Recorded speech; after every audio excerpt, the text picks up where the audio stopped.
several times in each chapter, we see how helpless Krishna is.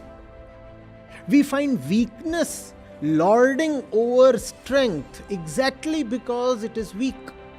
Srimad Bhagavad Gita is an epic struggle, and Krishna is the struggler. It all tugs at your heartstrings. It's actually a song, as much of melancholy as of wisdom. And that's the reason I love the Gita.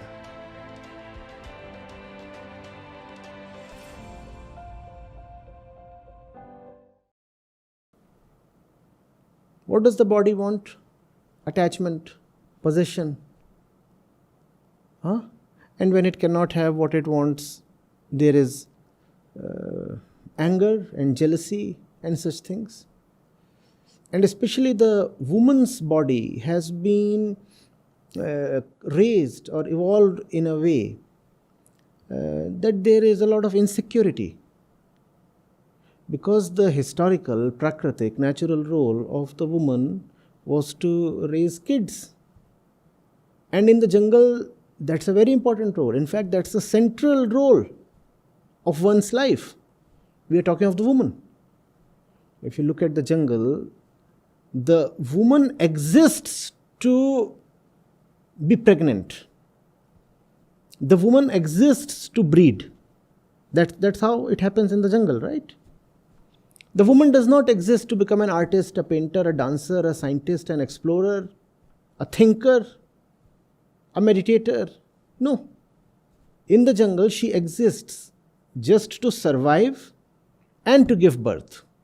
So she will eat, she will seek physical and mental protection, security, and she will seek a mate who can impregnate her.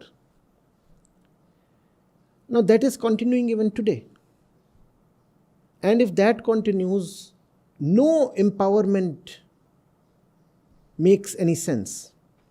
Even if you change all the institutions, the external ones, we have talked of the religious one, the educational one, the legal one, we have talked of the role of media and so many other things.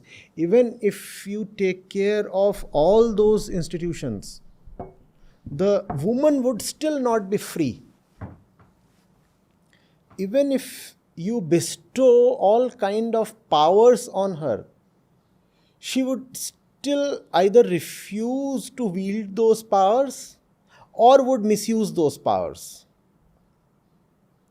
Because internal bondage is way more severe than any kind of external bondage.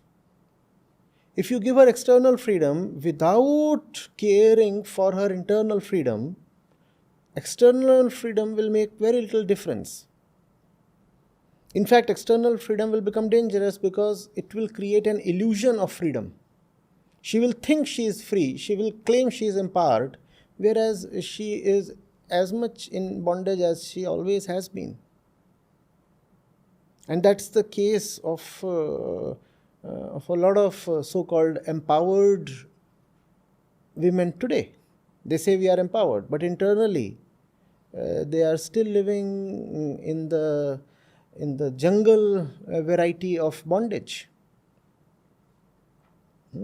So that's where self-knowledge comes in.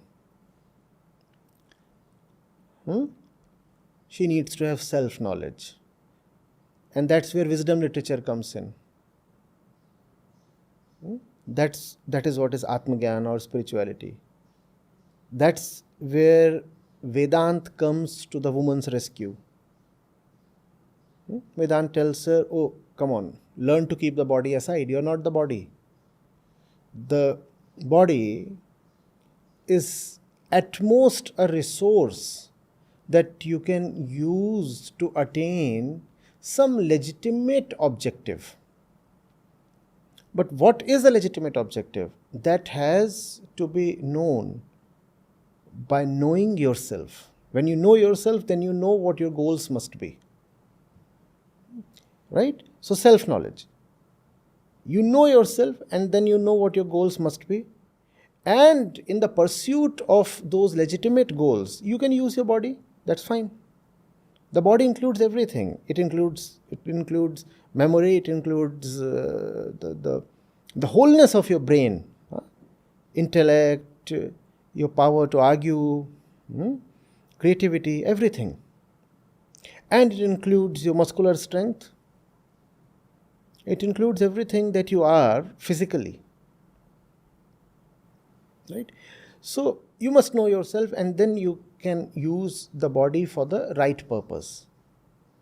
And then you will not use your body just to seek security or sometimes attract the other gender so that you can have a comfortable nest. All those things will then appear very childish to you. You will say, I'm not born for that. I'm a human being. I exist to realize I'm a human being. The purpose of my life is liberation, illumination, understanding. That's why I'm born. It does not matter what my gender is. The gender is just a thing of the body, and I'm not the body. I am a consciousness seeking to be liberated. That's who I am. Right?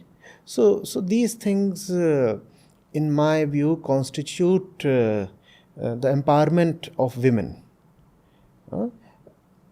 Modification and reform of external institutions, the institution of family, the institution of religion, society, law, education, media, these have to be taken care of.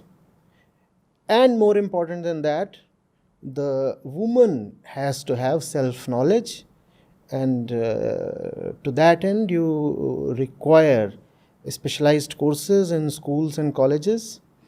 You require wisdom literature to be a part of the standard curricula, and you need perspective. You need a society that gives importance to spiritual understanding.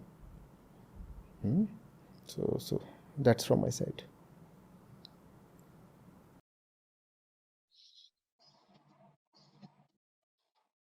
Thank you so much, sir, for such a insightfulness on what women empowerment exactly is all about.